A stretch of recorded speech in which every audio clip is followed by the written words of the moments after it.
Muy bien. Saludos, queridos patitos. Estamos aquí con el amigo Mariano López Miguel para tratar una película de 1998 que en original se llama The Sieg y en castellano se tradujo como Estado de Sitio, con Bruce Willis, Annette Bening y Denzel Washington. No hemos de olvidar también que y tenemos, bueno, en secundario de lujo al inspector Monk antes de esa serie, como es Tony Shalhoub, y un largo elenco de secundarios de lujo. Muy buenas tardes, Juan Carlos, gracias por la invitación. De una película que a mí, tras el parón de 3 años de Edward Zwick, tras haber hecho La Isla de Pasión, me parece de lo mejor de su filmografía. Lo cual resulta curioso porque el título en inglés resulta más revelador. Legends of the Fall. Fall entendido como decadencia. Sí, decadencia, justamente. Más o menos en una época un cambio, ¿no? Lo que sería de la América profunda conservadora y similares a la época también de lo que es la prohibición y de la Primera Guerra Mundial. Varias generaciones y una de las mejores películas, sobre todo por su fotografía. Cosa que he de decir que siempre destaca en las películas de Edward Zwick, también en esta, ¿no? Sí. Estamos en el principio en un Nueva York, bueno, casi rodeando el fin de milenio. Y en aquella época ya empezaba a ver lo que es una imagen del fundamentalismo islámico, pero asociado no tanto que pudiese atentar en Estados Unidos, sino del que venía pues en Europa, con los atentados 3 años antes en París, a raíz de lo que fue trasponer la guerra, el grupo islámico armado y también el grupo salafista de predicación y combate desde Argelia hasta lo que era y es Francia, la Francia continental, y una larga de países que también sufrieron, ¿no? Rusia con Chechenia, etcétera. En este caso, pues tristemente fue un prefacio de lo que iba a ser el 11S, y creo recordar que esta película, en la época en la que no había streaming, fue de las más alquiladas a las pocas semanas del 11S, ¿no? Por su similitud y más que nada por estar ambientada en la misma ciudad. Bueno, antes de todo eso, decía lo de leyendas de pasión como Legends of the Fall, porque Edward Zwick, mirando hacia atrás, porque esta película puedes mirar hacia atrás y puedes mirar hacia adelante. Hacia atrás, el 93, por ejemplo, las Torres Gemelas. Las mismas Sí, torres en 2001. Edward Zwick, hacia atrás, Legends of the Fall. Hacia adelante, 2003, pero en Japón, con Tom Cruise. Con lo cual, exactamente, el último Samurai, sí, ahí sí. tienes, ciertamente, pero que es también ocaso, es elemento crepuscular. Y aquí, en Del cierta Japón medida, feudal sí, al Japón moderno, ¿no? Exactamente, sí. Meiji, sí, sí. Aquí nos encontramos con que adquirieron los derechos de una serie de artículos en New York Times para componer la Uh-huh. historia. Resulta curioso porque he visto que tenían en mente poner de relieve el ataque sistemático contra la comunidad árabe después de la Segunda Guerra Mundial, lo cual resulta curioso que tengan ese concepto con todo lo que vino después. Cierto es que cuando se estrena son los atentados en Nairobi y Dar es Salaam, en Kenia y Tanzania, En agosto justamente de cuando el 93. estreno, y eso supongo que le dio un plus de socializabilidad a lo que es la propuesta, a la O película de, realismo, quizás, claro, sí, sí, sí. que dijeran, bueno, es que están pasando este tipo de cosas justo en este momento, no en Nueva York, sino allí en África. Todavía faltaba el tema del USS Cole y por supuesto el 11 de septiembre, pero mirando hacia atrás, y la propia película lo dice, y esto, por supuesto, quien sabe los detalles eres tú, los atentados en el Reino, en el 95, en el 96, explícitamente dicen el de... Recordadísimo. ¿Mm? Lo dicen exactamente. No dicen tanto el atentado del 93, Ramsey Yousaf, intentando tumbar una torre sobre la otra, pero sí establecen esa conexión a lo largo de la película respecto de Líbano, palestinos, Irak. No dicen exactamente algunos países, lo dejan un poquito, pero Pero es curioso porque rompe, por ejemplo, con el tradicional. Bueno, los recuerdos que tenemos de películas bastante de serie B, como quizá te acuerdes de una de Michael Dudikoff, hoy creo que retirado, como era en Los Escudos Humanos, al poco de acabar la guerra del Golfo, en la que se sigue sacando una imagen como, por ejemplo, de Saddam, del pacifismo secular iraquí. No, aquí habla de un hombre iraquí que era fundamentalista, con lo cual estamos hablando de una persona que probablemente se secuestró al principio. El Heck, que no recuerdo el apellido, un hombre santo, como consideran los fundamentalistas, un hombre santo y sabio. Y lo que vemos es que es secuestrado por unas Black Ops estadounidenses, conjuntas probablemente, con, no sé qué citar al país, pero me parece que por el escudo que llevan, Gran Jordanas. Y lo que sí quería hacer hincapié es que de aquella lo que era el islamismo como tal no existía en Irak. Es cierto que Saddam, para intentar ganarse a los grupos no tanto fundamentalistas, sino conservadores sunitas, crea el retorno de la fe, a la fe, ¿no? La campaña de retorno a la fe, y dirigido por luego el hacedor de las sombras, como era Izzat Ibrahim al-Duri, ¿no? ¿Qué indica eso? Implica, bueno, la shariatización dentro de cabe del país, la prohibición de elementos seculares como era poder beber vino en espacios públicos, plural, etcétera, ¿no? Y bueno, y una campaña de decapitación de prostitutas por algo que creó Saddam hace 30 años, como fueron los Fedayín de Saddam, ¿no? Dirigidos por su hijo Uday. En este caso, si hablamos de un fundamentalismo en Irak, como tal, no tanto islamismo, sino fundamentalismo, que hay que diferenciarlo, este hombre probablemente se encontraba en el Kurdistán iraquí. Por eso probablemente también las tropas estadounidenses que le asaltan tenían libre albedrío. Démonos cuenta que a partir de los acuerdos del 91 era la zona de exclusión aérea de Saddam y tampoco podían enfrentar sus tropas, lo que daba al Kurdistán una independencia de facto que hace que luego casi termine una guerra civil. Si no terminó, claro. Sí, esa parte no la tengo muy claro, porque dejando de lado que lo dejan un poquito así, que puede ser Siria, puede ser Líbano, puede ser Jordania, puede ser Irak, donde le secuestran, nos encontramos con esa noción de que luego el personaje de Annette Bening acabará confesando de que estaban organizando una contra para derrocar a Saddam Hussein a través de este grupúsculo, con lo cual en principio sunita no puede ser, porque los sunitas estaban en torno al clan de Tikrit. Kurdo, pues podría ser, pero en principio... Sí, no. Tipo iraní. También debemos decir una cosa. Sí.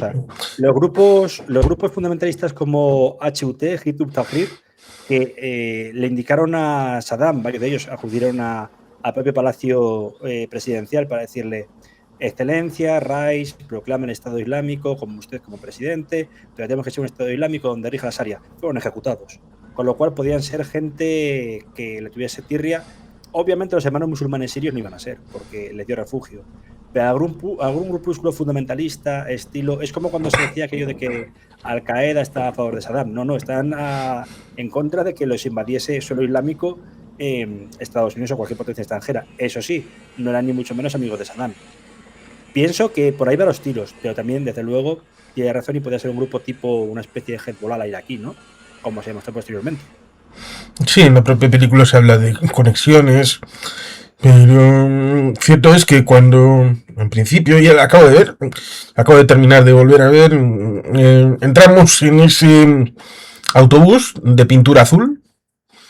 Eso es, en principio, lo que es lo primero que vemos, más allá de situarnos en personajes, en lugares, después de lo que ha sucedido con el secuestro, y luego cuando le llega el fax de libérenlo, así como... Lo cual, en parte, la película tiene momentos que recuerdan como hemos tratado las 4 existentes de Die Hard, La Jungla de Cristal. Eso de libérenlos me recuerda al momento en el que Hans Gruber me dice: bueno, apunte la lista de estos grupos terroristas, tienen que liberarlos. Casi los 3 de Libertad de Quebec, sí. Los no sé cuántos. Sí, pues cuando llega el fax y pone libérenlo, pues casi uno piensa: bueno, pues Estados Unidos tiene tantos intereses, tantos frentes, pues libérenlo, pues no sé a quién va a ser. Hay tantos por ahí, y cuando nos enfrentamos también a otros elementos, pues luego ya seguramente recordaremos cosas, por ejemplo, de la 3. También hay cosas de la 3, es Nueva York, el atentado en el teatro es el inicio de la 3, el atentado en el colegio es parte de la 3 también. Y seguro que contra el transporte público también es parte de la 3, el inicio de la 3. Sí. Lo cual es eso, resulta curioso, porque la película es del 95, esto es del 98, pareciera como si hubieran cogido algunos temas para rellenar huecos en esta película. Un enlace. No, y de hecho yo creo que en algún momento también se reutilizó algo de metraje, como se hizo en Blade Runner cogiendo metraje de El Resplandor, si no me equivoco. Sí, también pudo pasar aquí. Sí, y de Aliens. El tema de la conexión de las naves con respecto del coche que se eleva en el gráfico también es Aliens. Exactamente, la primera de Alien. Bueno, de Ridley Scott, claro está. Pero en este caso, incluso también podemos decir otra película que fue la hermana mayor de otra, ¿no? Como es Spy Game, con el inicio de llegada a los cuarteles de la CIA, y esos inicios se copiaron para una serie, no era OP Center, que eso es de Tom Clancy, pero era una película con Dylan McDermott o miniserie con Juliana Margulies y también con Tom Skerritt, que vi hace muchísimo tiempo. Iba a ser el principio de una serie, pero solo se hizo una miniserie de 2 horas 40. Y tengo recuerdo de que aparecía esa especie de como de croma, ¿no? De inserto de la película. Aquí, por ejemplo, pues ya te digo, bien se podía haber metido algo de la Jungla de Cristal 3 en Die Hard 3 en la propia película. Pero más allá de eso, lo que es el inicio asusta, ¿no? Porque creo que de aquella no teníamos una pedagogía. Yo recuerdo verla en el cine y me asustaba esa imagen de somos completamente débiles, ¿no? Pero lo peor de todo es que lo vivimos pues exactamente 3 años después. ¿Quién no se acuerda de lo que fue el impacto de Torres Gemelas? A mí me tocó volviendo a hacer la matrícula de la facultad a casa de mi madre y lo primero que pensé fue, otra vez con películas de catástrofes ya que no triunfó el planeta de los simios. Es que esa fue mi frase. Porque aquel verano se estrenó el planeta de los simios, el remake, o reboot por así decirlo, la de Mark Wahlberg que no continuó, y Tim Robbins, y fue un poco un fracaso en taquilla. No fue un box office bomb, pero fue un disappointment, ¿no? Como se dice. Y pensé que iban a volver al esquema de Aeropuerto 73, etcétera, etcétera, etcétera. Fue cuando me dijo mi madre pálida que aquello estaba siendo muy real. Y quizá este tipo de películas preconfiguran lo que fue luego la Guerra del Terror. Sí, efectivamente, aquello del 11 de septiembre pudo parecer una película o un tráiler de una película. Ya se cargaron precisamente a consecuencia el tema del tráiler de Spider-Man. Spider-Man con las Torres Gemelas, sí. Yo esta habitación estaba configurada de otra manera. Ahí estaba el ordenador con una mesita y estaba jugando a un juego normal para un joven de 18, 19 años como es Capitalist Plus. Ahí controlando una corporación. Estaba justamente en esas tareas y se estrelló el primero y querida madre estaba ahí donde está ahora mismo, pero estaba viendo Telecinco y las noticias y me dijo, parece que se ha estrellado una avioneta por aquí y por allá. Y luego cuando se estrelló ya el segundo avión, la otra torre. En directo todo. Sí, que eso del directo es algo que la película también juegan con ello.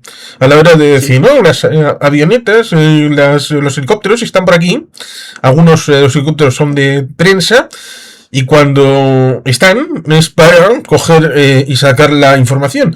No sé si recordarás un debate que hubo en España acerca de dudar si los actos terroristas de ETA tenían que ser transmitidos o no, informados o ser dejados a un lado para no diseminar lo que querían en definitiva, que es propagar el terror a través de las acciones, no solamente contenidas en el lugar exacto donde suceden, sino a través de los medios de comunicación, que este terror se amplificara.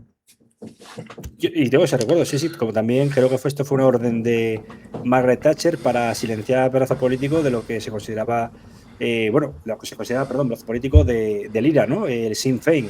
Tengo recuerdo que yo no supe, a pesar de que está doblado muchas veces, cómo era la voz de Jerry Adams hasta los acuerdos de Viernes Santo. Porque estaban todos incluso muchas veces mujeres doblaban a hombres en lo que era la campaña de acoso por parte de Westminster a lo que era el movimiento republicano irlandés, ¿no? Para que no se reconociese la voz, eran doblados por actores británicos o en todo caso directamente se les muteaba, se les silenciaba y únicamente mientras seguían hablando aparecían subtítulos, sin oírse nada. ¿Por qué? Para evitar lo que tú indicas, Juan Carlos, una especie de propaganda o proselitización del terror, ¿no? Por así decirlo. Es como también la época en la que llegaban las primeras ejecuciones en directo por parte de grupos fundamentalistas, principalmente decapitaciones, que decían, obviamente no vamos a poner, ni siquiera vamos a poner como amenaza tal o cual persona antes de proceder a ejecutar o asesinar al reo, ¿no? Es cierto que hay elementos que luego fueron reales.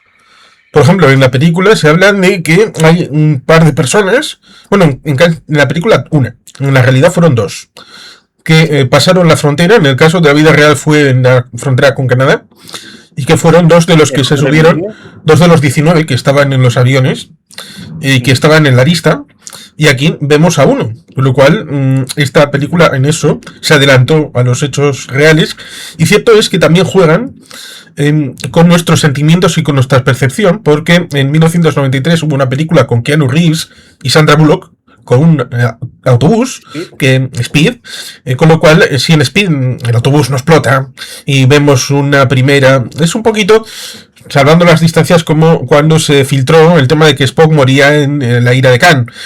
Y todo el mundo, cuando ve el Kobayashi Maru y ve ahí cuando fallece pero no fallece, pues dice, bueno, la filtración era sobre esto. Preveyendo y salvaguardando el hecho de que la filtración les había jorobado, porque al final de la película sí moría el señor Spock. Pues aquí nos hacen ese elemento prefiguración, jugando con nosotros con el tema de Speed, diciendo, bueno, el primero era de broma con este tema el tema azul, y después cuando va el segundo, pues deja sacar a los niños, con lo cual dices, bueno, pues esto más o menos va a ir bien, y es entonces cuando te dicen, no, la película, no, esto no va a ir por ahí. No va a ir por ahí, encima impresiona. Es que de aquella época también coincide año 98. Ya llevan 3 años de la inducción por parte de Hamas en Palestina, o más bien creo que era la organización de la Yihad Islámica, los que introdujeron los primeros atentados suicidas. El más famoso, Yihya Ayaz o Yahya Ayaz, el ingeniero, ¿no? Que utilizaba justamente a mujeres disfrazadas, de embarazadas, para volar por los aires todo tipo de infraestructuras israelíes, y también aquí el caso del detonador en la mano. Si caía por un tirador, el suicida, y soltaba lo que era el interruptor, volaba por los aires. En este caso no recuerdo bien si era que se activaba un explosivo por parte del propio kamikaze, o si bien lo hacían a distancia. Tengo recuerdo de otra película, creo que era de Jake Gyllenhaal, que se llamaba Expediente Anwar, que algo similar pasaba.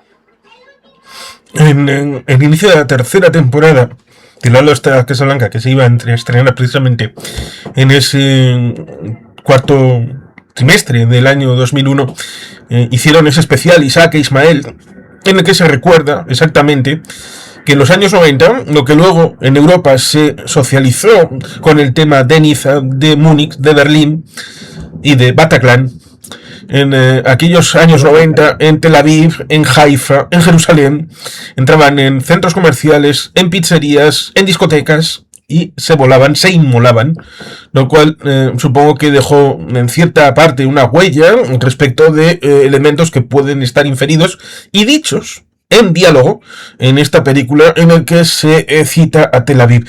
Explícitamente se trastabilla el propio Denzel Washington cuando está en ese teatrillo, está en la plataforma con todos los responsables de seguridad, agentes implicados, y le está hablando con la presunta agente de la CIA, es decir, el papel de Annette Bening, acerca de cómo hacer las cosas, y están empezando a sonar los buscas.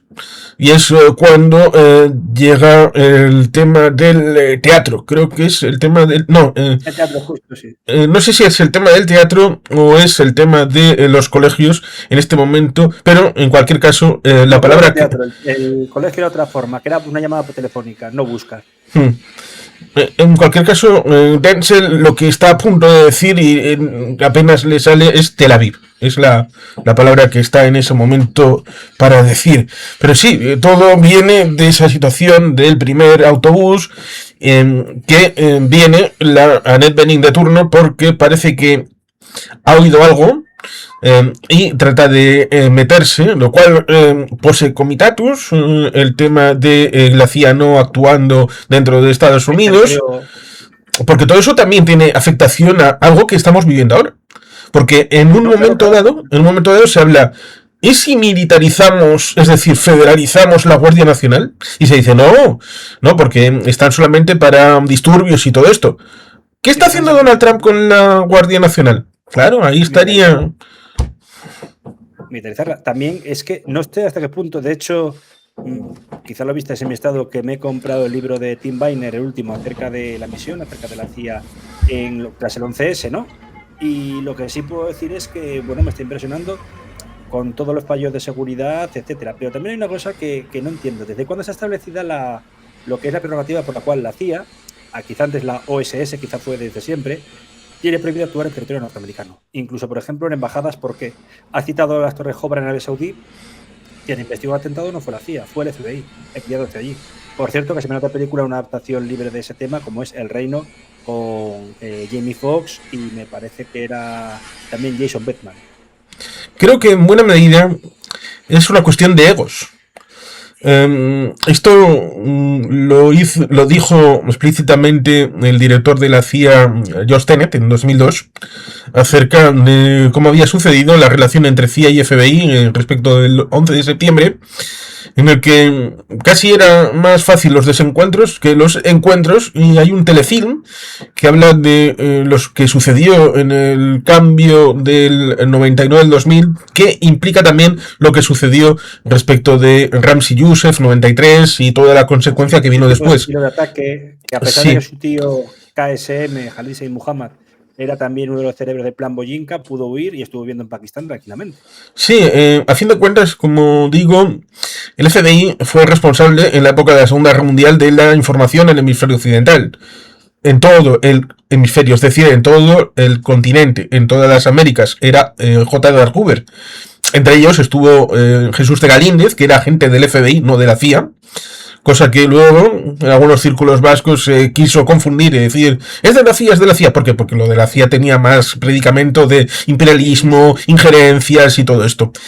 Y, de defensa interna, sí, y claro, cuando en 1947 se crea la CIA, J. Edgar Hoover piensa, bueno, pues yo soy el auténtico líder, la prima donna, que tengo que ser el jefe de todo esto, incluso de este nuevo elemento que acabáis de crear. Y dijeron, no, es que hay gente que está por aquí, Donovan y bueno, otra gente que está para crear, y bueno, han empezado a tener un desarrollo en la Segunda Guerra Mundial, la OSS, y se quedó un poquito así resentido. Y supongo que ese resentimiento lo interiorizó dentro de la estructura y logró, porque ese muchacho llamado J. Edgar Hoover logró muchas cosas de la presidencia y de la Casa Blanca hasta el momento de su muerte. Es más, dicen que igual el Watergate, de haber vivido J. Edgar Hoover, igual habría sido distinto. Por tanto, ahí lo tendríamos... Hay el hecho de que la no relación entre agencias pues tenga un carácter original también un poquito personal, más allá del prurito de lo nuestro es nuestro, lo de ellos es de ellos, esferas de poder, cajitas y todo esto, que también es bastante humano. Y no solo eso, es que encima aquí no se cita, tengo recuerdo de que o se cita muy someramente a la CIA, se dice la agencia. Pero sí, principalmente... En teoría el personaje de Annette Bening se presenta con un nombre que no es el suyo y diciendo que es de la NSA y que no es de la CIA, pero todo el mundo sabe que es de la CIA. Y eso que la NSA no sé hasta qué punto también está vetada, porque el Servicio Nacional Geoestratégico y de cartografía espacial se le permite. La NSA se le permite monitorizar todo tipo de conversaciones y lo que sería guerra digital, ¿no? O guerra electrónica. Pero el papel de la NSA a pie de calle, ¿cómo sería? Tiene que ir acompañado de una prerrogativa del FBI que se controla la inteligencia doméstica. Tiene que también llegar un juez federal a, digamos, establecer hasta qué puntos o límites puede llegar. Me parece muy complicado porque ahora mismo, de hecho, es que si no me equivoco, hay diferencias, ya no hay director de la CIA por completo, es director de inteligencia central, ¿no? Por la Oficina Central de Inteligencia, perdón, que John Radcliffe, que ya había sido director de Inteligencia Nacional antes con Trump, un negado, un cero a la izquierda. Obviamente hay un director de la FBI que yo creo que va a ser defenestrado en breve, y no sé si es director o directora de la CIA, perdón, directora de la Inteligencia Nacional, que es Tulsi Gabbard, ¿puede ser? Sí, la Solva. Para los Muggles, traidora. Sí, que empezó siendo veterana de Irak, que estuvo muchísimo tiempo en el Partido Demócrata, y creo que fue el año de las elecciones cuando cambió de partido. Y bueno, es una ardiente defensora del ya defenestrado Assad, también es una ardiente defensora de Putin, y creo que es contraria a todo el partido de la paz, de acabar con la guerra de Ucrania de un modo u otro, pero también en Oriente Medio tiene unas posiciones muy extremistas, por lo que se va. Es cierto, hasta donde yo sé, puedo equivocarme, lo mismo que a Tony Blair cuando llega en el 97 se tiene que comer la marronidad de entregar Hong Kong, se tiene que comer la marronidad de la muerte de Lady Diana. Cuando entra el señor Bill Clinton se tiene que comer por lo menos dos marronidades que son grandes, una compartida con Janet Reno, directora del FBI, como es por un lado el atentado de las Torres Gemelas, la camioneta bomba que está... Reno, perdón. ¿Janet Reno no era fiscal general? O... Sí, pero no estaba sobre ella la responsabilidad de la Ah, monitorización perdón, sí, del sí. FBI. Sí, sí. ¿Mm? Sí, sí, sí, perdón. Es que no sabía, Sí, no sabía, desconocía ese dato. Muchas gracias. sí, me refiero a que políticamente fue la que se tuvo que comer el marrón de dar la cara y decir que, bueno, pues y recuerdo algunos pasquines que la ponían desde el otro lado político, bueno, pues que esta dimita, bueno, pues se acaba de llegar, ¿no? Hace 5 minutos. Sí, Por sí, sí. una cuestión Fue de, llegar y el primer atentado. sí, De todas formas, es que el la atentado película que tuvo muy bien. vemos aquí respecto del Federal Plaza, el One, con una Sí, camioneta también correcto. entrando. Y no solo eso, yo lo que quería decir es que también, bueno, se me pasó a decir antes que la película copa tanto el terrorismo internacional como también en un principio también cita el terrorismo doméstico a raíz de los atentados de Oklahoma del año Sí, Timothy 95, que McVeigh. acaban Timothy McVeigh, exactamente, Sí, que acaba siendo ejecutado y por el contrario su segundo a bordo tiene la suerte de que solo le queda la cadena perpetua. sí, Vaya. aquello fue con una suerte de fertilizantes. No sé exactamente cuántos Sí. murieron. Creo que sobre 150, ¿no? Más o menos. Aproximadamente, sí, sí, sí, fue una barbaridad. Yo tengo el recuerdo también de ser chavalín, 12, 13 años, y la explosión que encima fue en Oklahoma, en el artificio Alfred P. Murrah. Sobre todo decían que no descartaban completamente el atentado islamista o fundamentalista. ¿Por qué? Pues porque la retórica era completamente de milicia de extrema derecha, ¿no? De decir de dejar de participar en tales guerras, el accionismo y bueno, lo de cuando pillan a McVeigh con esa camiseta de Six Semper Tyrannis, ¿no? Así siempre los tiranos, que fue lo que dijo John Wilkes Booth al matar o asesinar, hiriendo gravemente a Abraham Lincoln. Ahora bien, hay partes de la película que también, digamos que demuestran que esta Fixer, el papel de Annette Bening, ha estado por todo Oriente Medio y que probablemente estaría estacionada en el Líbano, porque tanto conoce a lo que son las milicias suníes como cristianas como palestinas y los chiíes, ¿no? Entonces, en ese sentido, el personaje cobra vital importancia, pero no te deja por un momento saber al 100% quién es, lo cual me parece muy interesante. Dicen que ella dice que estudió en Beirut entre el 79 y el 82, que estuvo por allí. Luego, el personaje de Tony Sanju, Sí, Frank, que, americano-libanés. que dice que lleva 20 años en Estados Unidos y 10 dentro del FBI, dice, no quiere saber lo que hicieron a mi país en Sí, cuando 1975. golpea, le da una que le ha llamado mujerzuela al otro y Mm. le pega un codazo y le llama sarmuta. Sí, por no haber estado del lado de los palestinos. Y Eso le es, eso recuerda, es. oye, no quieras saber lo que hicieron los palestinos a mi país en Conmigo, 1975, porque entre el por tu país. 75 y el Sí, 85 sí, sí, sí. los palestinos o LP Fatah fue una parte de la guerra interna. Fue un señor de la guerra más. Mm, Recién Así, expulsados de así. Jordania por septiembre negro, octubre negro, Septiembre septiembre negro, negro. 1970, luego pasaron un poquito por Siria y después acabaron en Beirut. Y lo que iba a decir respecto de los dos marrones que tuvo que tomar Bill Clinton y Janet Reno fueron ese de el 1993 en Nueva York con la furgoneta bomba, pero también los davidianos en Waco. Sí, lo Eh, de David Koresh y el otro, y cómo era, y Ruby Rich, el tiroteo que hubo contra la sí, milicia, si no se me falla la sí, memoria.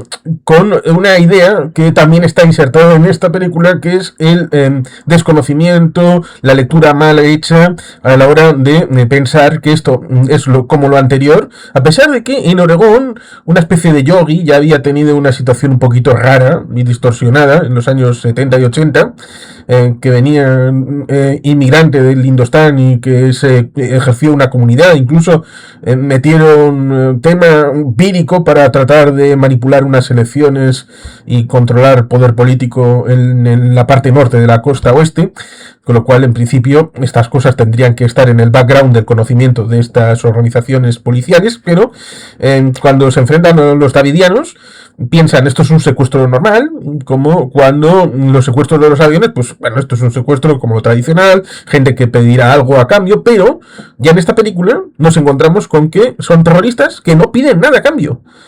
Con No, lo no, cual, no. aquí se estaban anticipando un poquito también. El martirio es un poco su mayor ilusión, ¿no? Su meta verdadera.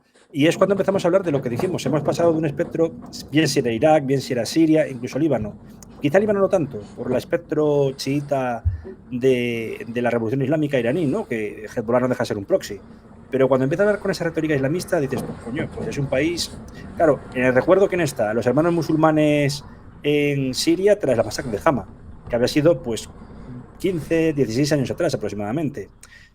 Tenemos también lo que era el estrujamiento por parte de Saddam de los islamistas o fundamentalistas. No quería, como he dicho anteriormente.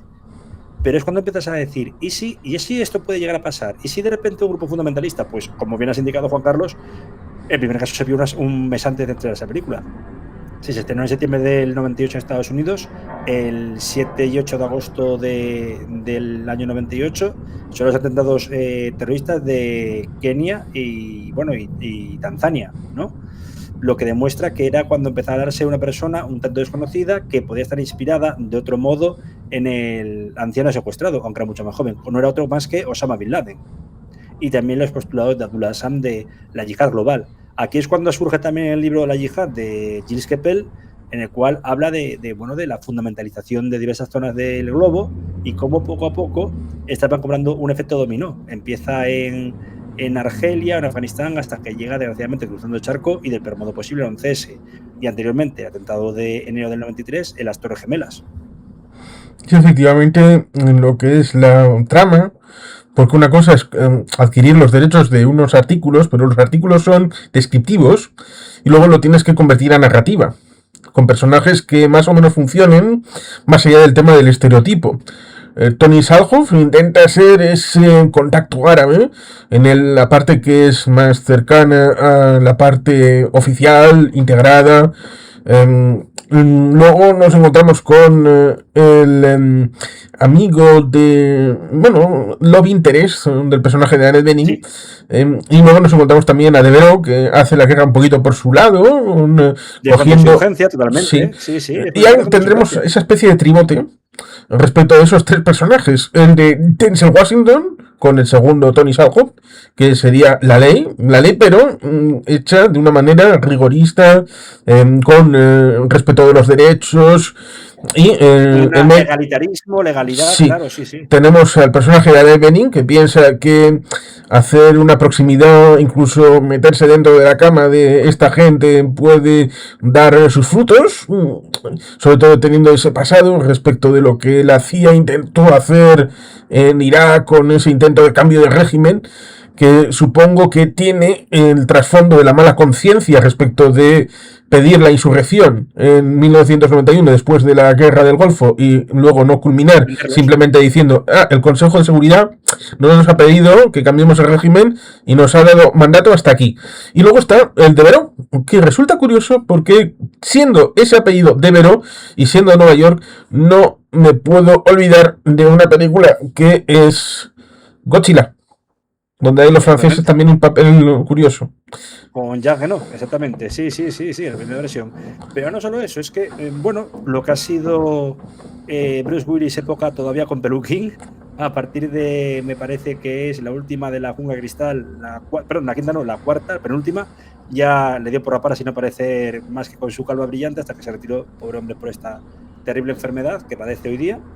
Pues es el ejemplo claro de contrainsurgencia. Me recuerda mucho al diálogo que tiene Marlon Brando, la versión extendida, una de ellas, porque hay varias, en Apocalipsis Now con Martin Sheen, y habla de Sir George Granger, Robert Granger, que decía, bueno, en Vietnam la contrainsurgencia está funcionando muy bien y todo huele muy bien, olía a napalm, ¿no? O en Malasia. Aquí, ¿qué ocurre? No hay un ataque con morteros, pero hay, lo que luego veríamos, esta película es prefacio directamente a través de Devereaux de una ley terrible que yo creo que sigue activa en algunos puntos, como es la ley patriótica, ¿no? De 2001. No sé si ahora con Trump, si se derogó con Biden y se ha vuelto a recuperar ahora, si ya Obama la había derogado y Trump en su primera administración la retomó, no lo sé. Lo que sí demuestra es que no puede haber ni siquiera un habeas corpus para los que son los principales afectados, en este caso los norteamericanos estadounidenses de origen árabe o musulmán. Sí, en esa la propia película lo dice, lo que sucedió no con los italoamericanos, que en buena medida tenían otra formulación, pero sí los japoneses americanos. Creo que fue Un en el canto año tronado. 80, creo que fue en el año 87 cuando el Tribunal Supremo con el caso Korematsu, el que intentó hacer un nadar y cubrir la ropa con una sentencia que no satisfacía del todo a los que reivindicaban, oye, que a mis parientes me los encerrasteis ahí sin ningún motivo y a los que quisieron combatir luego los enviasteis a Italia porque no confiabais en que pudieran combatir con los japoneses y no enviarse directamente Pacíficamente. al enemigo. Sí, Eso sí pasó, ocurrió con los japoneses, no con los alemanes, no con los italianos. Se ve en la película, se huele en la película algo en ese estadio que seguramente a algún guionista le recordará al estadio en Santiago de Chile, sí, en el año 1973. 73. En la Eh, película Desaparecido Costa Gabras, por ejemplo. sí, con ahí, evidentemente, tengo que decirlo porque creo que es correspondiente el hecho de que los soviéticos, casi un mes después del 11 de septiembre del 73, se negaron a jugar en ese estadio un partido porque en principio tenía, digo, el régimen dictatorial de Pinochet iba a haber liberado despacio eso, llevando a esa gente a otro lado, pero como puede uno entender respecto de la corrupción denunciada por el PP contra el PSOE, pues evidentemente usted no es el responsable de decir esas cosas de manera que le creamos, porque los soviéticos, ustedes que están denunciando lo del Estadio Nacional, en el caso de Santiago de Chile, ustedes tienen gulags en Siberia. Ustedes no son los dignos de decir estas Por esa cosas. época más bien tenían, ¿cómo se dice? Clínicas psiquiátricas. Era el estancamiento brezhneviano, no ejecutaba, pero por ejemplo, ¿cómo se llama el padre de la bomba atómica? Por Dios. Oppenheimer. Andrés Sakharov. En el caso soviético. Soviético, perdón. Sájarov Sakharov, ¿no? fue uno que estuvo trabajando en el proyecto ZAR, Exactamente. algo más No sé tarde. si es el padre, pero uno de los principales. Sájarov fue primero desterrado a Gorky o en Nizhny Novgorod y posteriormente estuvo, bueno, recluido en un psiquiátrico. Es decir, no tenían gulas, efectivamente, o existían de otro modo. No estaban para hablar, precisamente.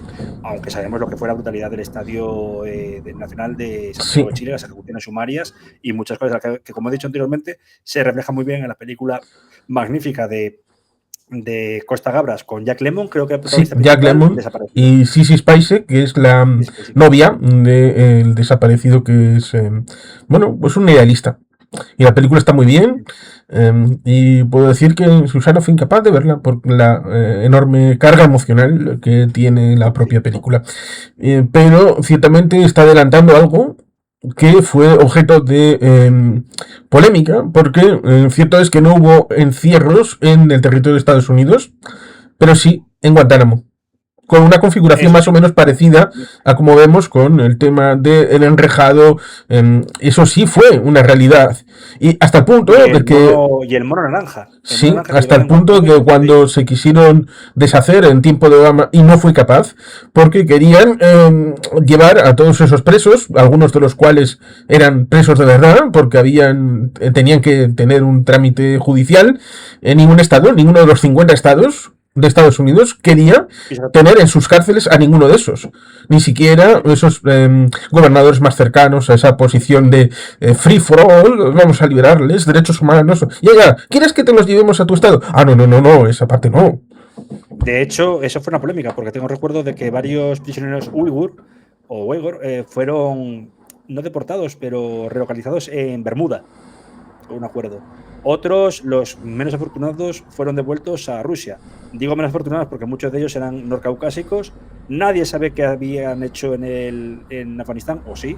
Lo que pasa es que no se podía establecer su pertenencia a banda armada, pero el camarada Potipot no tardó en detenerlos de nuevo y torturarlos en las prisiones del Cáucaso en manos de Ranzan Kadyrov, ¿no?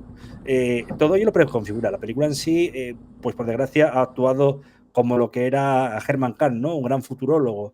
Y desgraciadamente no había que ser evidente para saber que el cambio de milenio, con libros que son muy polémicos, pero preconfiguran un poco las guerras del siglo XXI, como es el choque de civilizaciones, o por ejemplo, Guerras profanas de John Cooley, el anterior de Samuel Huntington, pues puede ver un poco el guión de esta película, que a mí me parece que fue muy desprestigiada en su tiempo, no fue ni mucho menos un éxito en taquilla, pero que muestra varios elementos muy interesantes de lo que luego sería la guerra contra el terror y un largo etcétera, ¿no? Es una parte complicada, porque es una película de 1 hora 56 minutos, y si quitas la parte final con los créditos, te queda un poquito más de 1 hora 45. Eh, y es complicado porque tiene que aterrizar. Tiene que aterrizar el hecho de que en una sociedad despreocupada, sin terrorismo, cierto es que en nuestro caso, debido a la existencia de ETA y que hemos crecido con atentados casi cada semana, muertos, coches bomba, pues igual hemos podido, Secuestros, sí, sí. evidentemente sin ligarnos al hecho de que alguien que venga del Líbano de los años 70 y 80 nos diría, ya, lo vuestro es un paseo en el parque en comparación con lo que sucedía allí. Una guerra civil No en estoy en intentando pleno comparar, conflicto. pero digamos que frente a lo que Estados Unidos estaba acompasada, ¿no? Cierto es que se olvidan de los Weatherman, se olvidan de otros grupos insurgentes que estaban por allí, pues se da esa imagen idílica de que en los 90, con el Dividiendo la Paz y todo esto, pues era un lugar tranquilo. Y te tienes que meter en ese espacio-tiempo, es decir, en mucho menos, porque claro, tienes que ir al meollo y luego desarrollar la trama. Meterte en una situación en la que se convierta eso en un estadio de guerra, con los diferentes elementos, y en donde te puedes preguntar, vale, en la vida real, ¿qué umbrales se pasarían a la hora de pasar de la policía al FBI, del FBI a la disposición de guerra, teniendo en cuenta de que un poco como insinuabas antes, por ejemplo, en el tema de Waco, el primero en llegar fue la ATF y después fue el FBI. Exactamente. Eso es. Que de hecho, en un principio, atentado de McVeigh no iba a ser contra lo que era el propio edificio Murray de Oklahoma, ¿no?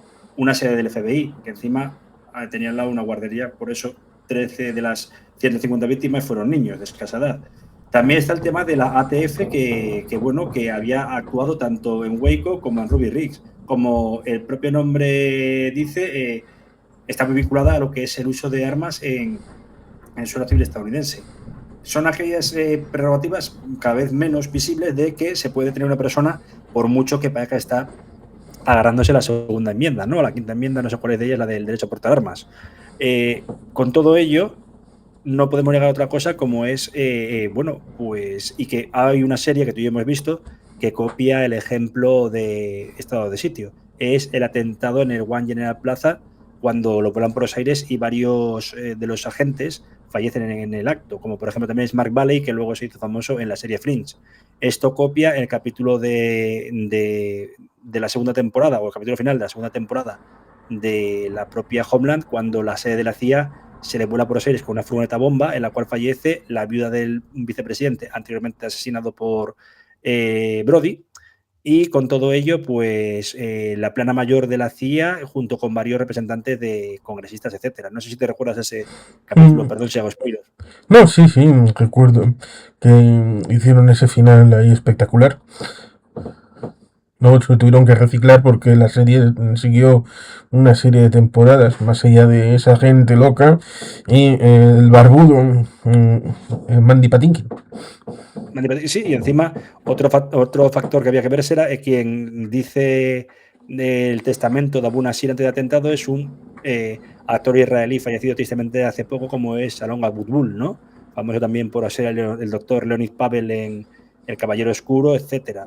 Es cierto que eso, pues ya te digo, preconfigura lo que has comentado antes, no solo en el tema de Oklahoma, etcétera, sino que por primera vez es cuando se ven los lobos solitarios. Dos elementos casi tanto el lobo solitario como los sajid, los mártires que se suicidan, ¿no? Y en este caso un modo más brutal que utilizando un chaleco explosivo, como se hacía en Palestina, en Chechenia, etcétera, o bueno, en Israel, perdón.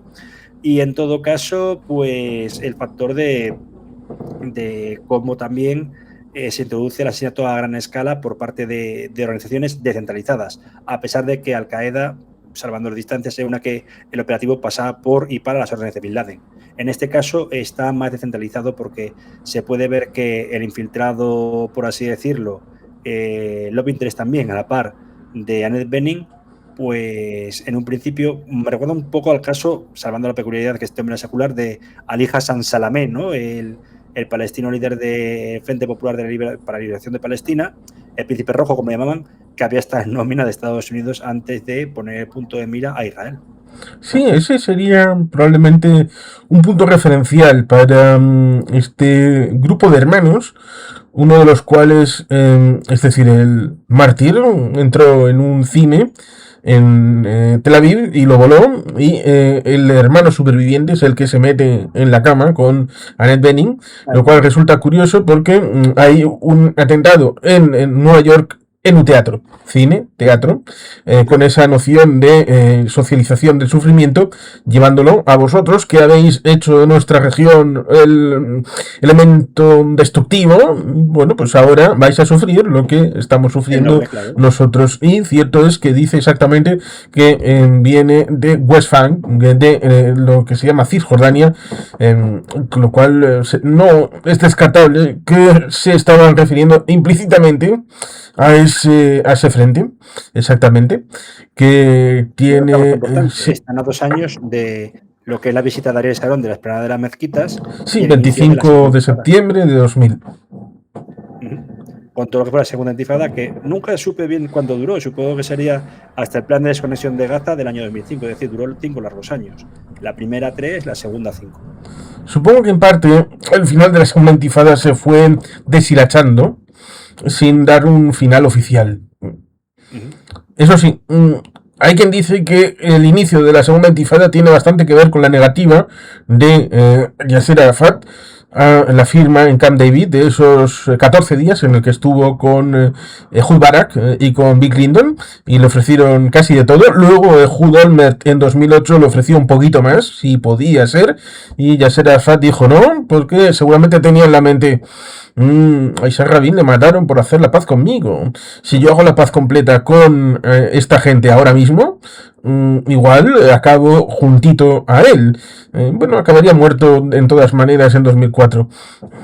Por el tema bueno, mucha gente dice incluso le envenenaron con polonio. La realidad es que, por lo visto, mantuvo demasiadas relaciones íntimas con jóvenes efebos sin protección y acabó inoculándose de SIDA, infectándose de SIDA.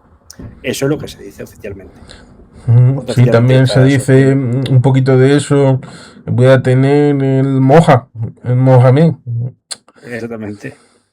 Pues totalmente fue así. Pero quitando todo este elemento relacionado con la OLP, hemos de decir que por eso es lo que me interesa de la película, es que hace una dicotomía muy interesante entre que puede ser todos los países que ha citado. El Líbano lo ha citado, realmente, y sobre todo ha citado mucho a Annette Bening a los palestinos. Son gente que no tiene de nada, pero te ofrece su más absoluta hospitalidad. Esa frase no se me olvida, lo que en parte es verdad. Y unido a todo ello, también estamos en un momento en el que, en el año 98, si no me falla la memoria, en enero de ese año hubo un nuevo bombardeo de Irak por parte de Estados Unidos. No sé si por haber hecho incursiones aéreas en el norte del Kurdistán, o sea, en la zona del Kurdistán. La operación de bombardeo fue en diciembre del 98. Fue después, ¿no? Porque no me Bueno, acuerdo igual en enero hubo alguna, pero digamos la grande fue... En enero fue nada más asumir el cargo Bush hijo. Poco después del 20 de enero de 2001. Digamos que para un radar, creo que era. En diciembre del 98, Tony Blair y Bill Clinton hicieron comparecencia, hicieron gráficos, la prensa lo cubrió, hubo una operación sobre el tema de las zonas de exclusión que habían sido violadas por parte de Irak. Por lo menos esa que recuerdo fue en diciembre. Sí, pues es que, claro, tengo el lío de que era una época, con lo que tú has dicho antes, los bonitos años 90. Poca gente recuerda que en los años 90 estuvo la caída de Kabul, la segunda, en este caso, la del año 92, en manos de Mujahedin. Anteriormente empezó la Guerra Civil de Argelia, que duró 10 años exactos, la crisis yugoslava, y la crisis yugoslava no termina en 95, 70 años. Es decir, la crisis yugoslava seguía durante el rodaje de la película con el caso de Kosovo.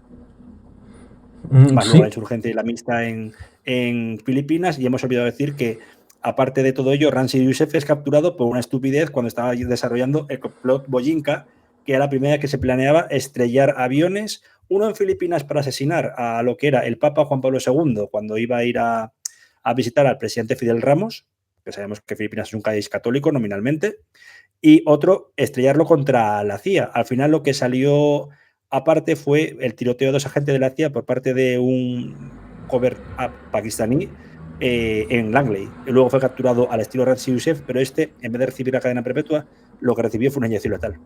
Sí, también tenemos ahí la película Pacificador con George Clooney, que relata un poco esto de, bueno, se ha pacificado, pero todavía quedan ahí rescoldos de gente que quiere hacer cosas, más allá de lo que sucedió en el 98 en los intentos de acuerdos de Rambouillet, de que colusionaron con el tema del 99 con el tema de Kosovo, pero no podemos olvidar, y yo no lo quiero olvidar, el hecho de que después del 11 de septiembre todavía una patata caliente con el tema de la minoría albanesa en Macedonia.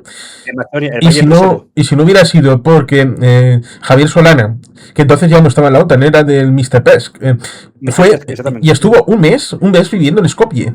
Se fue a vivir a Skopje un mes en noviembre de ese año, y pacificó él, sin cámaras, sin que le viera, a trabajo de picar piedra, ahí, a puro huevo, lograr que no se reprodujera 2 años después algo parecido a lo de Kosovo, pero esta vez en Macedonia, lo cual dice mucho de la capacidad europea, cuando quiere y puede, de hacer labores de pacificación. Sí, y de hecho esa película, bueno, coincide con lo que has comentado luego de lo que vimos del Pacificador, y también puede ser un prefacio, otra película que tuvo que cambiar todo lo que era su esquema, porque difiere del libro al filme, ¿no? Que no es otra más que, no sé si llegamos a hacer algún conversatorio sobre él, como era La suma de todos los miedos, de Sum of All Fears, aquí traducida como Pánico Nuclear, en el cual se cambia a terroristas de corte fundamentalista, y generalmente kurdos, si no me equivoco, por ultraderechistas procedentes de Sudáfrica, ¿no? Si no me falla. Austria. Supuestamente el líder era un cargo público en Austria.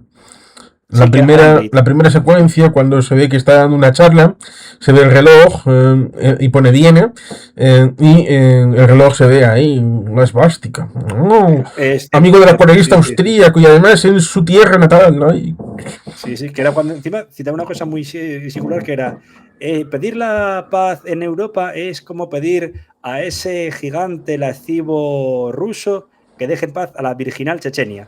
Y de hecho, parte de la película se establece en Chechenia por un ataque químico, algo que también se verá años después, como hizo Assad en la campiña de Damasco. Con lo cual, estas películas de un modo u otro preconfiguran lo que ha sido el mundo actual.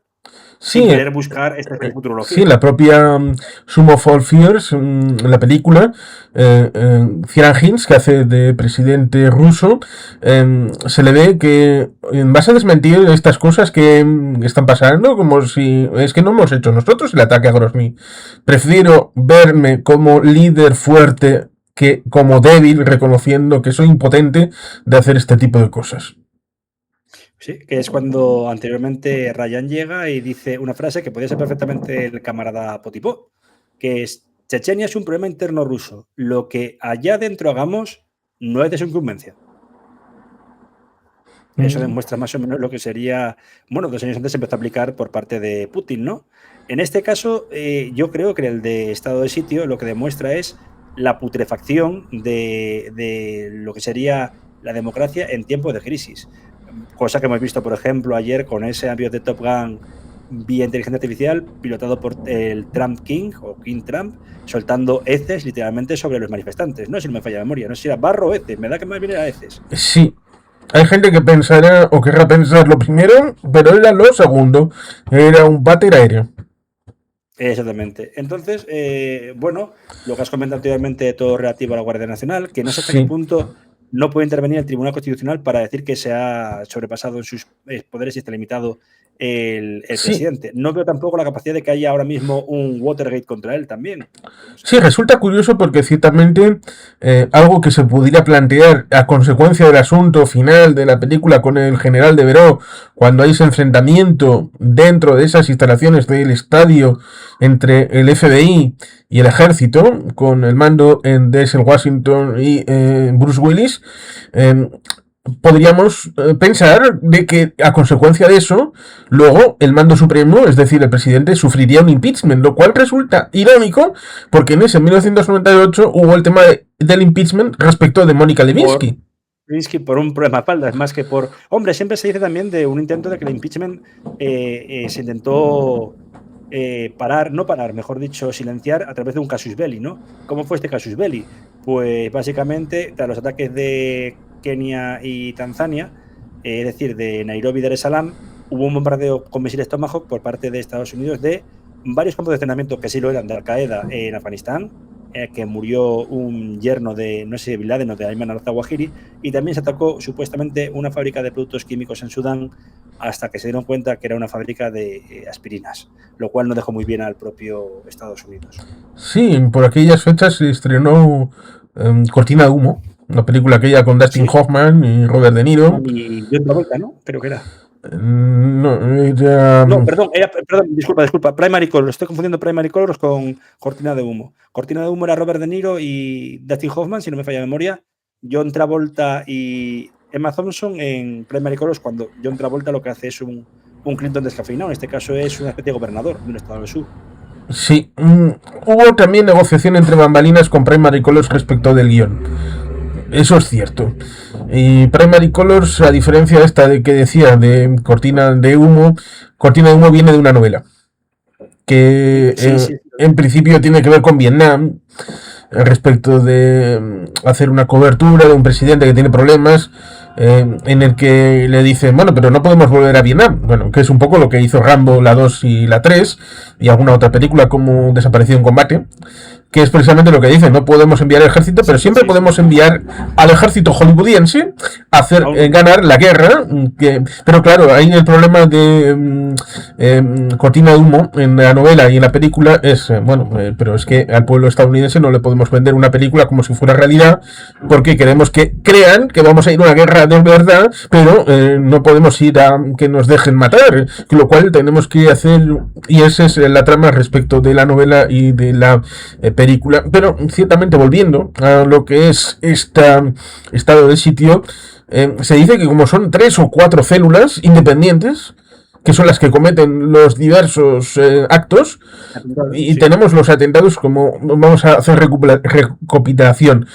Atentados, tenemos el del autobús, ese explota, tenemos el teatro. Sí, teatro, la escuela que se tenemos la escuela, que en un momento dado es cuando hace clic el personaje de Denzel Washington, porque mira a Annette Bening, mira los helicópteros. Annette Bening, cuando lo del autobús le ha dicho dispara, ¿qué prefieres? ¿Perder ahora un poquito o perder luego todo? Y es cuando tira una silla, entra y le pega un tiro ahí, da igual, lo cual resulta curioso porque estaría referenciando, aunque no lo supiera, porque es el futuro, a Wonder Woman. En aquel tribunal, la gente se confunde. En la Liga de la Justicia no entra en un banco. La gente dice un banco, pero no. Se ve que es la instalación que en V de Vendetta, es decir, el Old Bailey, incluso en un momento dado se ve gente con el característico la peluca blanca, con lo cual no es un banco. Pero digamos que ella, en una posibilidad de atentado, entra y hace un poquito lo que aquí hace el personaje de Denzel Washington de ir para ello. Con lo cual tenemos autobús, tenemos teatro, tenemos escuela, y si dice que eran 4, quedaría la cuarta, que precisamente es ese ámbito final con el cuarto, que es una célula unipersonal. Pero antes de eso, resultaría interesante comentar que hay un eje vertebrador respecto de ese asunto de derechos humanos, como es el hecho de que cojan a un presunto terrorista, le tengan, le torturen. Ese momento en el que no podemos hacer esto, le dice Denzel Washington a HBO, no podemos hacer esto porque de esta manera nos convertimos en ellos. Ellos han ganado. Y ganaron en cierta medida, porque tortura al final, en el instante en el que yo no sé si lo que estaban sometiendo en esa tortura con golpes, o más bien me suena lo que es el teléfono colombiano o boliviano, es decir, utilizar electricidad para sacarle la verdad, y cuando parece que ya no sirve, soy un disparo seco que a mí me aterró, porque sabemos lo que pasa realmente. Y se utiliza luego como ataque a, en caso de detención o causa sine qua non, se detiene a Devereux. ¿Por qué? Usted ha asesinado no a un terrorista, sino a un ciudadano americano y le ha torturado a sí mismo, lo que añade, como se dice, sal a la herida, o echa sal sobre la herida. Sí, porque efectivamente ahí nos encontramos con que están especulando con qué método de tortura atacarle.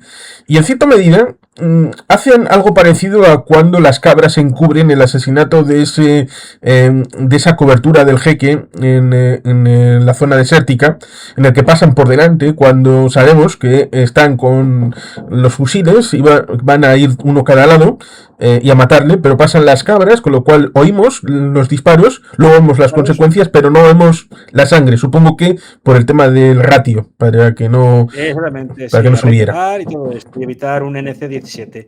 Pero también lo que a mí me impresiona es, ya te digo, lo de esa especie de martirio final, antes de la detención de todo, bueno, del infiltrado, por así decirlo, y está en un hammam, se dice, el baño típico árabe, baño turco, hammam. Sí, creo que sí. Y está purificándose y le preguntan, pero es muy pronto para hacerte las abluciones, ¿no? No tienes que rezar. Y dice, no, a donde no voy a rezar. Esa transición de ¿qué mensaje tienes para la célula? Porque en teoría tenía que dárselo inmediatamente. Y luego acaba diciendo, bueno, pero ¿qué mensaje tienes para mí? Con lo cual estaba reconociendo, no, es que la célula soy yo. Como no creo que todos somos una célula. Sí, como no creo que vamos a hacer un conversatorio sobre esta película que voy a mencionar, porque es muy, muy dura, como es esta película Unthinkable, aquella de 2010 con Sam Jackson y con Carrie Ann Moss. ¿Te acuerdas? Seguramente. En donde hay presuntos rumores acerca de unas bombas por aquí y por allá. Han detenido a esta persona. Tienen X tiempo que va en crónica regresiva para descubrir información. Y están un poquito como lo del general de Verón, que le tiene ahí delante. Llaman al personaje de Sam Jackson que es un profesional, se pone la chaquetilla blanca, Carrie Ann Moss. Es que había otra muy parecida, que no sé si era Lauren Fishburne, pero debe ser Samuel Jackson. Sí, es que la vi hace tanto tiempo que. Sí.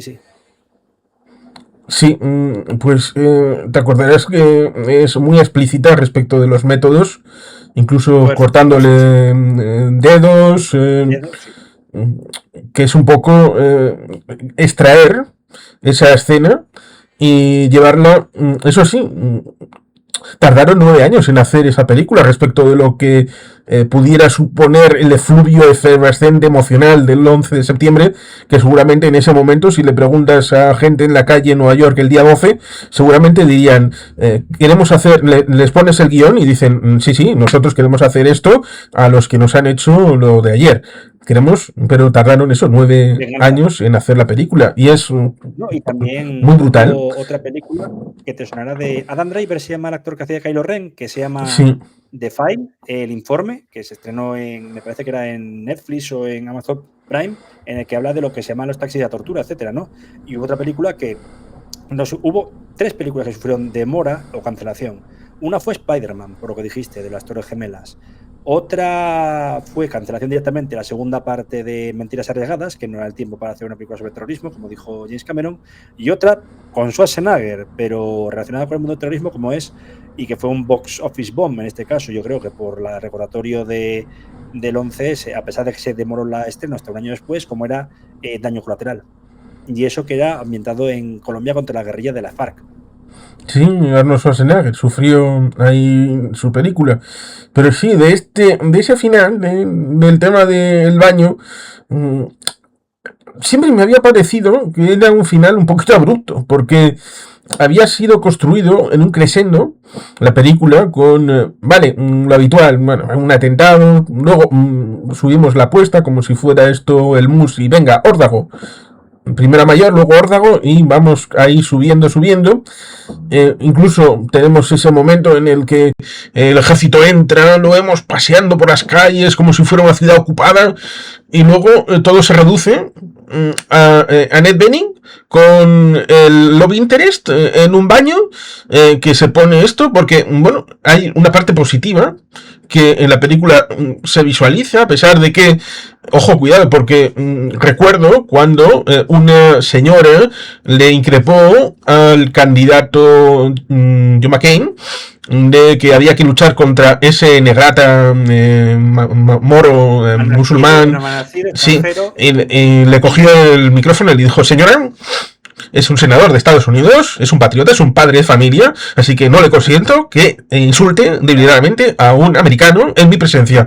Eso seguramente le quitó votos, pero digamos que conquistó mi corazón. Una buena imagen para la posteridad. De hecho, recordemos que incluso Colin Powell tuvo que defender a los muertos que en las lápidas de Arlington tenían en la media luna combatiendo en nombre de Estados Unidos. Exactamente. Y no solo eso, con todo lo que indicas también de McCain, perdería las elecciones, ganó en moralidad, también cuando se negó a firmar la derogación de la Ley General de Sanidad, el Obamacare, y con todo ello también de cuando muere, recordemos que no quiso ir a su entierro el propio presidente Trump, que se quedó jugando al golf. Sí, es que en esta película vemos salir unas masas cuando ya se ve que es una ocupación que tiene dificultades de ser legal. Se ve que los primeros en salir son judíos. Se oye en la televisión judíos diciendo esto no puede ser. Luego musulmanes se unen y dice precisamente para darte esa señal de ojo, cuidado, red alert, red flag, diciendo esto es una tragedia. Lo dice el love interest, es decir, el unicelular, ese unicelular dice esto es una tragedia y le pregunta a Annette Bening: ¿crees que es el objetivo? ¿Se te ocurre uno mejor?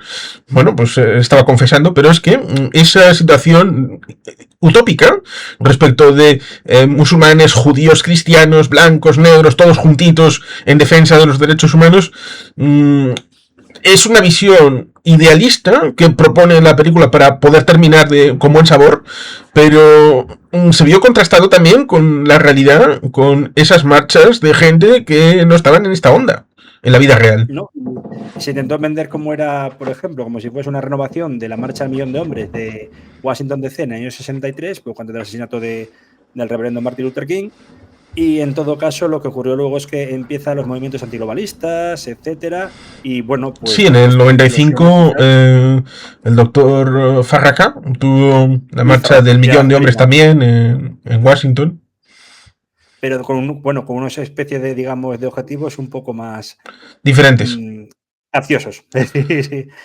Pero luego esto termina, por ejemplo, uniendo a esa derecha que no era la de McCain que ha citado, como pudo ser el 11 de agosto de 2017 con el United Right Rally, ¿no? En Charlottesville, en Virginia, y atropello que hubo mortal de una persona y lisiando a varios transeúntes. Creo que al final el autor del atropello fue abatido por la policía y es cuando Trump salió diciendo aquello de hay gente mala en los dos lados. Y tuvo que salir Orrin Hatch, uno de los senadores más ultraconservadores que existían, diciendo: mi hermano combatió la Segunda Guerra Mundial, murió en ella, y no, señor presidente, estos no son de los nuestros.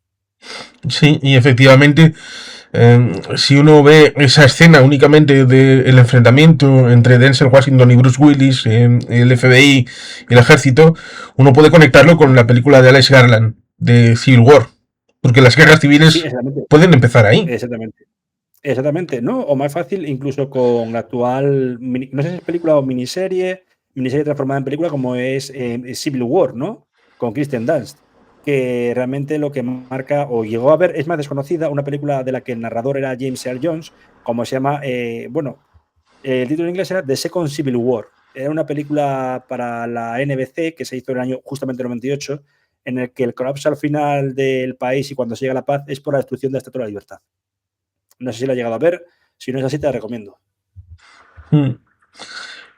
Sí, es problemático porque es eso, lo que decíamos respecto de ser una película de 1 hora 46 más el tema de los créditos, que es 1 hora 56, tener que incorporar elementos que pudieran ser interesantes para enganchar al público del momento, pero haciendo prognosis de cosas que pudieran ocurrir, pues evidentemente hace que haya pinceladas. Lo mismo que el hecho de que, siendo el presidente Bill Clinton, uno no piensa en esta situación de lo que sucede en la película. Uno encuentra más realismo con un presidente republicano, que pudiera ser más verosímil como tapiz de fondo respecto de un demócrata, que parece chirriar un poco. el hecho ese de hasta qué punto el personaje de Bruce Willis se separa respecto de ser confidente, estar cerca del presidente o actuar por sí mismo y los controles y balances, que eso lo vivimos en la parte final del mandato primero de Donald Trump, cuando el ejército, los jueces y todos estos, cuando Trump dijo, me importa un pepino los votos, señor secretario del estado de Georgia, búsqueme unos miles de votos, pues le dijeron que no, a esa aventura no te vamos a acompañar. Con lo cual la vida real también nos dio algún motivo de esperanza, por lo menos entonces. Sí, desde luego. Y para ir finiquitando lo que tú dices, creo que se quedó en el tintero. A ver, se hablaba que en el año 2023, hace 2 años, cuando se cumplía un cuarto siglo del estreno, se iba a sacar un director cut. Todavía no se ha podido, pero se dice que se amplía la película de 1 hora, casi 46 minutos, hora 50, hasta las 2 horas y media. Porque hubo muchas cosas que quedaron en el tintero porque decían que no iba a interesar. Ahora creo que sí, bueno, que es básico y puntual recuperar ese metraje, añadirlo adicionalmente a la película. ¿Por qué? Por algo tan básico como es el factor de que el tiempo ha cambiado, pero también ha cambiado la situación y la casuística, para ser algo muy similar a lo que planteaba esa película. ¿Se sabe qué podría ser esa media hora más? ¿Qué contenido podría tener? Todo relativo a lo que serían escenas de tortura que parecieron muy, muy brutales para la época. Y ahora nos hemos acostumbrado, por desgracia, como se vio en la película, bastante más explícita, como era La noche más oscura, Zero Dark Surgery en inglés. Sí, o la que dije yo de Sam Jackson de 2010. Es la que te dices tú, exactamente, que estamos muy acostumbrados ya a lo que es, nos hemos mal acostumbrado a la violencia. En este caso se eliminó por ser calificada casi de gratuita, ¿no? Que podría ser. Y también, sobre todo, un instante en el que llega un informe a Denzel Washington hablando ya de países específicos que eran patrocinadores del terrorismo. Era un instante en el que había un reformista, si se habla del tema Irán, en Irán, como era Mohamed Khatami. Era también un momento en que se intentaba limar las perezas con Irak tras el intento de golpe de Estado a través del Congreso Nacional Iraquí en el año 95, que descubre Saddam y ejecuta toda la plana mayor. Y, por último, era un intento también de relanzar los acuerdos de paz con la Autoridad Nacional Palestina por parte de Israel. Entonces era un cúmulo de cosas muy peligroso. Se podía echar en cara a Estados Unidos de demagogia de buscar la paz en Oriente Medio mientras que se estaba bombardeando o se iba a bombardear Kosovo. Son muchas cosas, desde luego. Ya que en esa media hora, una parte era tema político, que se metía en pisar una serie de huevos que no convenían, pero que lo metieron en el guión y lo grabaron, con lo cual el material está y daría una visión diferente respecto de lo que originalmente querían incorporar a la película, y seguramente dará una página de explicación más allá del hecho que, como digo, la parte final, eso de ir al baño, un tema intimista después de haber hecho una profesión de espectacularidad en el exterior, me parecía un poquito atropellado, y seguramente tenga que ver con este tipo de recortes en el que al final, pues el último de la fila, el último yihadista, el de la célula uninominal, dice, no, este no es el final, es el principio. Principio, exactamente, sí. Se hizo un poco la trágala, pero bueno, el nexo final lo deja abierto de, ¿y si esto puede pasar? ¿Y si pasó? El 11S es el resultado directo de la dejadez quizá por parte de, sobre todo, agencias que no colaboraban, como se ve aquí, FBI, CIA, el pique que se ve muy bien en la serie, anteriormente el libro La Torre Levada, de Laura Wright, ¿no? Y luego ya una miniserie con Jeff Daniels y Tahar Farir, que yo también recomiendo encarecidamente. Por lo que si tuvieras que recomendar esta película a alguien que tenga interés en este tipo de temas, ¿cómo se la venderías? Le diría que no, a sabiendas de cuando salió, no se esperaba que a posteriori pudiese ser una especie de vademecum o un hoja de ruta de lo que ocurrió con el movimiento yihadista y también los gruñidos imperiales que diría Robert Kaplan o Noam Chomsky acerca de Estados Unidos. Pero que parece muy interesante para ver que en la última década del siglo XX, mientras que algunos países se empeñaban en vivir en la unipolaridad, sobre todo a partir de Estados Unidos, del gran victorioso de la Guerra Fría, otros países iban a la deriva, se convertían en estados fallidos, naciones paria, que ponían todos sus objetivos hacia Estados Unidos. Sí, efectivamente hay que saber reconocer lo que uno es y ha hecho, como, hice un recopilatorio respecto de la hemeroteca que pude adquirir en su momento respecto del 11 de septiembre, y uno de los que apareció en los periódicos fue un tal Francis Fukuyama, que precisamente en los años 90, más allá de Samuel Huntington y su libro de choque de civilizaciones, pues tenía frente a Francis Fukuyama, decía, no, es el final de la historia, hemos ganado, se acabó, ya esto de tesis, antítesis, síntesis hegeliana y todo esto, se acabó, hemos ganado, estamos en la cúspide, este es el final. Democracia liberal. Sí, casi como lo que soñó Lenin de, bueno, llegaremos al paraíso socialista, pues copió el mensaje, pero en vez de socialismo, pues liberalismo, mercado y todo esto, y unos días después del 11 de septiembre, supongo después de llorar muy fuerte en casa, por supuesto por las víctimas, pero también por lo suyo, pues salió y dijo, bueno, me he equivocado, lo siento, no volverá a pasar. Pues es que la segunda vez que lo decía, porque la primera fue a poco de editarse el libro, cae Kabul ante los Mujahideen y sobre todo empieza la implosión yugoslava. O sobre todo la guerra de Bosnia, que fue la más brutal, ¿no? Ya antes hubo la guerra de 10 días en Eslovenia, la guerra entre Croacia y Serbia, o la República Federal de Yugoslavia. Pero sí, Fukuyama desde luego no estuvo muy atinado. Ahora se presenta como socialdemócrata. Ah, qué bien, qué majo. Bueno, sí, la gente tiene derecho a evolucionar. No, desde luego, o evolucionar. Siempre que lo expliquen y quede un poquito medio coherente. Sí, un discurso hilado, pues desde luego. Pero sí, yo recomiendo la película porque me parece, para la época, fue una Dalí. Es verdad que luego, como comenté anteriormente, durante el 11 se fue a las películas más alquiladas junto con La Jungla de Cristal, todo se ha dicho, pero que marcaba un poco de cómo hemos llegado a esto, ¿no? Como también se preguntó el propio Huntington, ¿quiénes somos? Pues bien, creo que ha quedado algo bien resultón e interesante acerca de estado de sitio, Edward Zwick y todo el elenco.